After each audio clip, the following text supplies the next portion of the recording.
मैं लाहौर के एक पसमानदा से इलाके की रहायशी हूँ। छोटी छोटी जंग सी गलियों वाला हमारा छोटा सा मोहल्ला था। रेलवे के फाटक के करीब मुझे मेरे बड़े भाई ने स्कूल में दाखिल करवा दिया था। हम लोग गांव से कुछ अरसा पहले ही लाहौर शिफ्ट हुए थे। चंद माह पहले की बात है कि एक दिन मैं स्कूल से घर आ रही थी, जब मैं एक भिखारी को अपने दरवाजे के पास खड़े देखा। काले रंग का चोला पहने वो शख्स कुछ अजीबोगरीब किस्म का था। उसकी दाढ़ी काले रंग की थी और सीने तक लंबी थी। सर के बाल भी कंधों तक लंबे थे, लेकिन मिट्टी से उड़े हुए थे। गले में तस्बीहां, हाथों की उंगलियों में अंगूठियां, नंगे पांव मिट्टी और कचरे से भरे पांव हाथों में हाली कशकोल लिए वो हमारे घर का दरवाज़ा खटखटा रहा था। उस गंदे मैले को देखकर मुझे नागवारी का एहसास हुआ था। मैं घर के करीब पहुंची तो वो सामने ही खड़ा था। मुझे देखकर मेरे दरवाजे से ज़रा पीछे हट गया। फिर मुझे उसने सर से पैरों तक बड़े गौर से देखना शुरू किया। उसकी तेज़ नज़रें मेरे पूरे वजूद किसी आरे की तरह से गर्दिश कर रही थीं। मुझे उसकी नज़रें बुरी सी लगी थीं। उस पर उसकी खबासत भरी मुस्कुराहट ने मुझे मज़ीद गुस्सा दिलाया था। उसने खाली कशकोल मेरे सामने कर दिया और बोला, मेरी भूख मिटा दे, तुझे माला माल कर दूंगा। उसकी बात मुझे और भी बुरी लगी थी। मैंने कहा, माफ़ करो और जाओ यहाँ से। मैं उसे भेज रही थी कि मेरे घर का दरवाज़ा खुला। सामने मेरी भाभी हाथ में पकड़ी प्लेट में रोटी और साग रखे उस भिखारी को मुस्कुरा कर दे रही थी। साग पर देसी घी के तड़के की दिल फरेब सी खुशबू आ रही थी और उस गर्मा गर्म साग के ऊपर मक्खन का पेड़ा भी रखा हुआ था। उस भिखारी की आंखें चमकी थीं। उसने झट से वो प्लेट मेरी भाभी के हाथों से ली। उस भिखारी की आंखों में वो खाना देखकर अजीब सी चमक सी नजर आ रही थी।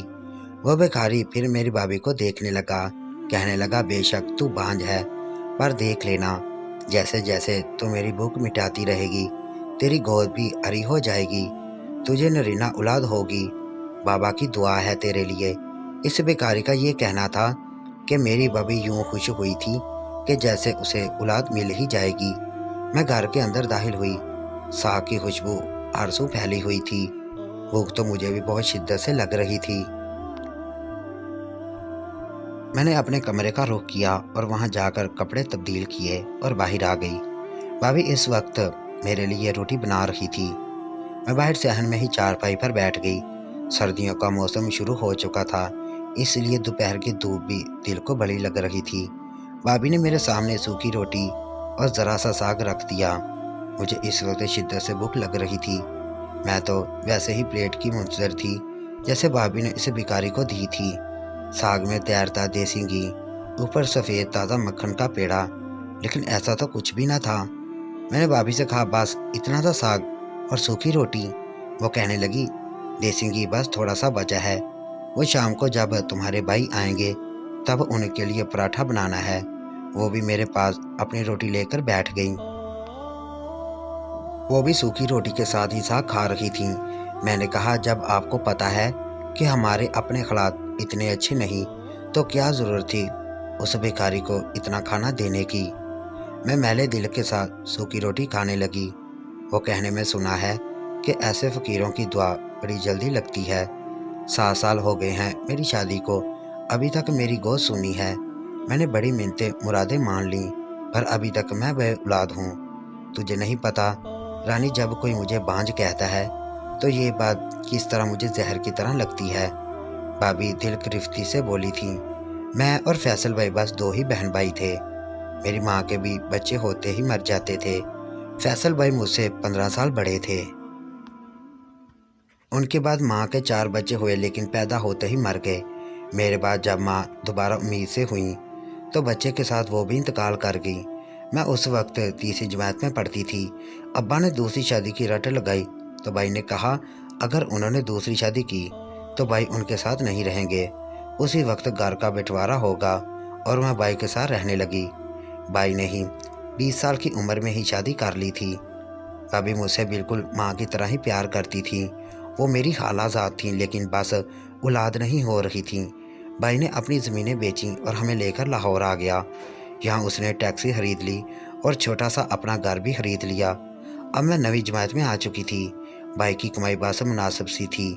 भाई मुझसे बहुत प्यार करते थे,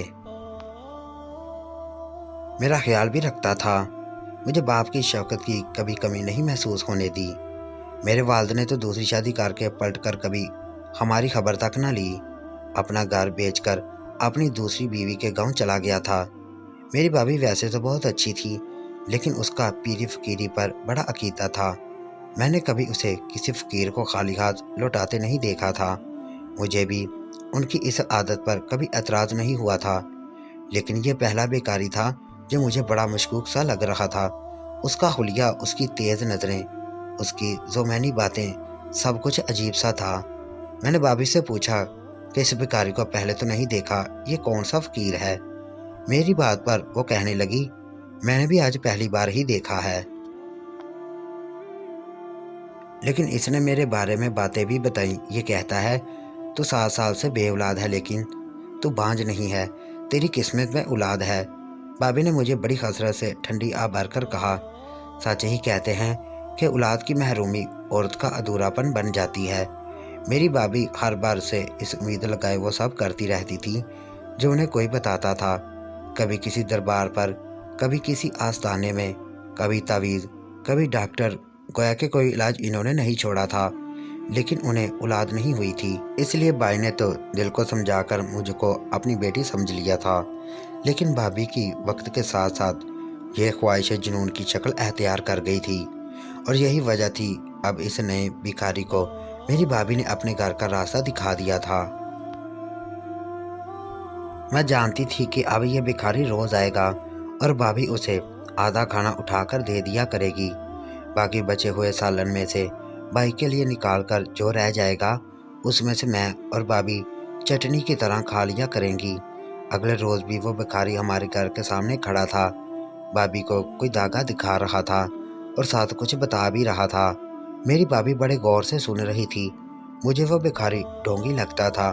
इस बार मेरी भाभी ने खाने के साथ साथ उस भिखारी को 100 का नोट भी पकड़ाया था। मुझे ये देखकर गुस्सा सा आने लगा। एक तो पहले ही हमारे हालात इतने अच्छे नहीं थे, उस पर मेरी भाभी की सारी रियायत दिली इन्हीं लोगों के साथ थी। मैं अगर कभी 10 रुपये भी स्कूल जाने के लिए मांग लेती तो भाभी साफ मना कर देती थी। कहती थी कि कोई ज़रूरत नहीं है फजूल खर्ची करने की, और अब इस फ़कीर को न जाने कहाँ कहाँ से पैसे निकाल कर देती हैं। मैं अपना जी जलाए घर के दरवाजे तक पहुंची तो जो लफ्ज़ मैंने इस भिखारी को कहते सुना, मेरा दिल बेचैन सा हुआ था। कहने लगा, इस धागे को कभी भी खास से मत उतारना। तुम्हें बहुत से लोग बहकाने की कोशिश करेंगे, लेकिन तुम साबित कदम रहना। अगर तुम्हें अपनी सुनी गोद भरनी है तो अपनी ख्वाहिश की खातर तुम्हें बड़ी कुर्बानियाँ देनी पड़ेंगी, बड़ा कुछ बर्दाश्त करना पड़ेगा। वो जिस हवसशदा नज़रों से भाभी को देख रहा था, मुझे वो शख्स जहर लग रहा था।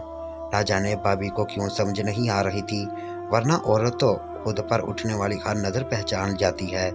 उसने कहा, यह लाल धागा मैं पहना देता हूँ। यह सुनते ही भाभी ने अपना हाथ उसके सामने कर दिया। उसने जब भाभी की गोरी कलाई को पकड़ा तो मेरे दिल को धक धक से कुछ हुआ था। वो धागा बांधने के बहाने अपनी उंगलियों को भाभी की कलाइयों पर फेरने लगा। मुझे अपनी भाभी की कम अक्ली पर हैरत हो रही थी। ऐसी भी क्या औलाद की ख्वाहिश में अंधे होता है कि सामने वाले की नज़रें और घटिया हरकतों को नज़रअंदाज कर दिया जाए। मैंने कहा, भाभी मुझे अंदर जाना है, आप भी यहाँ से उठें, मुझे खाना गर्म करके दें। मेरा लहजा सख्त था। वो शख्स धागा बांध चुका था। भाभी का हाथ छोड़कर खड़ा हो गया और मुझे देखने लगा। मैंने उसे हशमी नज़रों से देखा। वो अजीब सी हंसने लगा। मैं घर के अंदर चली गई। मुझे उसी शख्स से नफरत सी महसूस होने लगी थी। पता नहीं भाभी क्यों हर ऐरे गहरे पर भरोसा कर लेती थी। उसने हाथ मांगा और भाभी ने अपना हाथ पकड़ा भी दिया। मुझे बार बार अपनी भाभी की कम अक्ली पर हैरत हो रही थी। मैंने सोच लिया था कि भाई जैसे ही रात को आएंगे मैं उन्हें भाभी की शिकायत लगाऊंगी, और औलाद का होना ना होना अल्लाह की मर्जी है, लेकिन इसकी खातर हर एक की बातों में आना कहाँ की अक्लमंदी है। रात को जब भाई घर आए तो बेहद थके हुए थे। कहने लगे, मुझे लग रहा है मुझे बुखार हो गया है, जिससे मैं बेहद दर्द है। और भाभी ने भाई को खाना खिलाकर दर्द की दवा दी اور سلا دیا، لیکن یہ تو شاید ہماری آزمائشوں کی شروعات تھی۔ میرے بھائی صبح تیز بخار میں تپ رہے تھے اور سردی کے مارے بری طرح کپکپا رہے تھے۔ میں اور بھابھی ان کی حالت دیکھ کر گھبرا گئی تھی۔ بھابھی محلے کے ڈاکٹر کو گھر پر ہی لے آئیں۔ ڈاکٹر نے دوا دی، چیک کیا، کہنے لگا گھبرانے کی ضرورت نہیں، موسمی بخار ہے، 2 دن میں ٹھیک ہو جائے گا۔ لیکن وہ بخار تو میرے بھائی کو جان کو آ گیا تھا۔ 2 کے 4 دن بیت گئے، بھائی کے بخار کو تو جیسے کوئی دوا بھی اثر نہیں کر رہی تھی، لگتا تھا ہر دوا بے اثر ہو چکی ہے۔ 4 دن میں تو خود تھوڑی بہت جمع پونجی تھی، وہ بھی ختم ہو گئی تھی۔ ہمارے گھر پر تو صرف بھائی کی واحد کمانے والے تھے۔ 4 دن تو میں بھی اسکول نہیں گئی، بھائی کی وجہ سے بے حد پریشان تھی۔ رو رو کے میں اپنے بھائی کی صحت کی دعا مانگ رہی تھی۔ عجیب بات یہ تھی کہ پچھلے 4 دن سے وہ بھکاری بھی ہمارے گھر نہیں آیا تھا۔ 4 دن بعد وہ بھکاری ہمارے گھر آیا۔ اس وقت بھابھی نے ہی دروازہ کھولا اور اسے روتے ہوئے کہا کہ بھائی کی حالت بتانے لگی۔ وہ کہنے لگا اگر تم اجازت دو تو میں اسے اندر آ کر دیکھ لیتا ہوں۔ میری بھابھی نے اسے گھر کے اندر بلا لیا۔ اس نے بھائی کو دیکھا اور کچھ پڑھ کر پھونکنے لگا، پھر مجھ سے ایک پانی کا گلاس منگوا کر اس پر کچھ پڑھ کر پھونکا اور بھائی کو پانی پلا دیا۔ وہ پانی پیتے ہی کچھ ہی دیر میں بھائی کی حالت بہتر ہونے لگی۔ وہ فقیر گھر سے باہر نکل گیا اور پھر چلا گیا۔ رات تک میرا بھائی صحیح ہو گیا تھا۔ میری بھابھی اس پر اور بھی یقین پختہ ہونے لگا۔ اب تو بھائی بھی مجھے اس بیکاری کے گن گاتے ہوئے دکھائی دینے لگے۔ نہ جانے کیوں مجھے اس شخص پر بالکل بھی یقین نہیں آ رہا تھا۔ ایک بار جب میں گھر آئی تو یہ دیکھ کر حیران تھی کہ وہ بھکاری میرے گھر کے اندر موجود تھا۔ یہ دیکھ کر میرا تو غصے سے برا حال تھا۔ میری بھابھی اسے صحن میں بٹھا کر تازہ روٹیاں کھلا رہی تھیں، ساتھ میں چٹنی اچار بھی تھا۔ مجھے دیکھ کر اس کے چہرے پر ایک خباثت بھری مسکراہٹ آ جاتی تھی۔ وہ مجھے جب بھی دیکھتا سر سے پاؤں تک بڑے غور سے دیکھتا۔ اس کی تیز نظریں مجھے چبھنے لگتی تھیں۔ مجھے لگتا تھا جیسے میرے وجود کو کوئی کسی آرے سے چیر رہا ہو۔ کسی تیز نظر تھی، کام جانے پر مجبور کر دینے والی۔ میری بھابھی نے اس سے پوچھا اور روٹی پکاؤں آپ کے لیے؟ بھابھی چہرے سے لگ رہا تھا کہ وہ اس بیکاری کو ٹھیک ٹھاک روٹیاں پکا کر دے چکی ہیں۔ اس نے انکار کر دیا، کہنے لگا بھوک میری ابھی بھی نہیں مٹی، لیکن اب پیٹ اجازت نہیں دے رہا۔ اس بات پر بھابھی اسے خیر سے دیکھنے لگی۔ وہ اٹھ کر اپنا کشکول اٹھائے چلا گیا۔ عجیب شخص ہے، نہ جانے کیسی بھوک ہے اس کی کہ 5 روٹیاں کھانے کے بعد بھی کہتا ہے بھوک نہیں مٹی۔ چند دن بعد جو کچھ ہمارے گھر ہوا ایک ناقابل یقین حقیقت تھی۔ میں رات کو سو رہی تھی، مجھے لگا جیسے باہر کا دروازہ کوئی کھولنے کی کوشش کر رہا ہو۔ میں کمرے سے باہر آ گئی۔ جب میں باہر آئی تو میری بھابھی بنا دوپٹے کے سر کے بال کھولے میں دروازہ کھولنے کی کوشش کر رہی تھی۔ مجھے خیر تو ہوئی تھی کہ انہیں دیکھ کر میں بھابھی کے پاس آ گئی اور دروازے کو کھولنے کی کوشش کر رہی تھی۔ رات کو میرے بھائی دروازے کو لاک کر کے سوتے تھے اور وہ لاک بہت سخت تھا، نہ مجھ سے کھلتا تھا اور نہ ہی بھابھی سے۔ جیسے ابھی ابھی وہ زور آزمائی کر رہی تھی۔ میں ان کے پاس آ گئی۔ میں نے کہا بھابھی یہ کیا کر رہی ہیں، دروازہ کیوں کھول رکھی ہیں؟ بھابھی نے جب میری بات پر پلٹ کر میری طرف دیکھا تو مجھے کچھ بدحواسی لگ رہی تھی۔ کہنے لگی وہ مجھے پکار رہا ہے، مجھے بلا رہا ہے، مجھے اس کے پاس جانا ہے۔ مجھے بھابھی اپنے خوش خواص میں نہیں لگ رہی تھی۔ میں نے کہا کس کے پاس جانا ہے؟ کہنے لگی اسی کے پاس جو مجھے بلا رہا ہے، میں اس کی غلام بن چکی ہوں، وہ میرا مالک ہے۔ میں حیران تھی کہ بھابھی کو ہوا کیا ہے، لیکن وہ اپنے خواص میں نہیں تھی۔ میں انہیں دروازے سے پیچھے کیا۔ میں نے کہا آپ کو ہوا کیا ہے، آپ کہاں جا رہی ہیں؟ لیکن وہ بار بار باہر کا دروازہ کھولنے کی کوشش کر رہی تھی۔ مجھے بھی پیچھے ہٹانے لگی۔ میں جلدی سے بھائی کو اٹھا کر لے آئی۔ بھائی نے بھی بھابھی کو روکنے کی کوشش کی، لیکن نہ جانے کون سی غیر مرئی طاقت تھی جو بھابھی کو اپنی جانب کھینچ رہی تھی۔ وہ کسی کی سننے کو تیار نہ تھی۔ بھائی بھی پریشان تھے، وہ تو بھائی کے قابو میں بھی نہیں آ رہی تھیں۔ نہ جانے کسی جادو کے زیر اثر تھیں کہ ہم سمجھ نہیں پا رہے تھے۔ بہت مشکل میں نے اور بھائی نے انہیں کسیرتے ہوئے کمرے میں بند کیا تھا۔ کافی دیر وہ دروازہ پیٹتی رہیں، پھر شاید تھک ہار کر سو گئی تھیں۔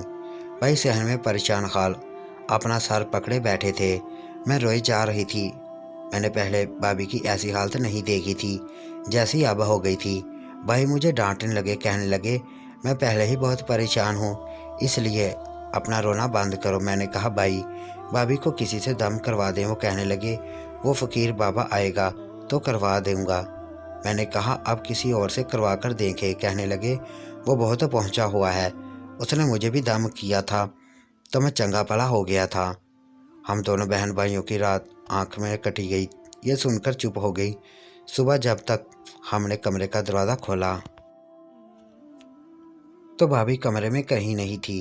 कमरे की खिड़की खुली हुई थी। ये देखकर हम तो दोनों बहन भाई दम बहादुर रह गए थे। भाभी आखिर गई कहाँ थी? भाई उस खिड़की से बाहर देखने लगे, लेकिन वो कहीं नहीं थी। 7 बजे का वक्त था जब हमारे घर का दरवाज़ा खटका।